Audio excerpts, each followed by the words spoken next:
மொத நாள் ராத்திரி தான் கிளம்பலான்னு பிளான் பண்ணோம். எங்கன்னா திருச்செந்தூருக்கு. சரி அப்படின்னு சொல்லிட்டு மறுநாள் காலைல ட்ரெயினுக்கு கிளம்பிட்டோம். கிளம்புனோனே எங்க பெரியம்மா வந்து சாப்பாடு செஞ்சுட்டாங்க. புளியோதரையும், கத்திரிக்காய் கூட்டு செம்மையா இருந்தது.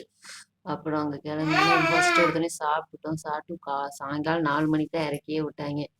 இறங்குனோனே நாங்க இப்பதான் வந்திருக்கோம். அந்த கும்பாபிஷேகத்துக்குலாம் போல. இப்ப பார்த்தோனே செம்மையா இருந்தது. அந்த ஆர்ச்செல்லாம் பயங்கரமா இருந்தது. கடற்கரைக்கு போலாம் அப்படின்னு சொல்லிட்டு கிளம்பிட்டோம். அப்புறம் இந்த மப்ளர வந்து வச்சு விளாண்டுக்கிட்டே வந்துட்டு இருந்துச்சு வர்ஷினி. அத எங்க அக்கா அடிக்க அடிக்க அவ சிரிச்சுக்கிட்டே வந்திருந்தா. வர்ஷித்தத வந்து அவங்க அக்கா அது. அத அவ புடுங்கிட்டேன் அழுது.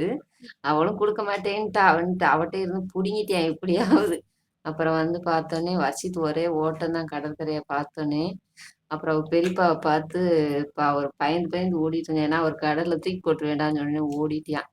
அப்புறம் பார்த்தா சாப்பிடுறதுக்கு அன்னதானம் போட்டிருந்தாங்களா, செம்மையா இருந்துச்சு சாப்பாடு.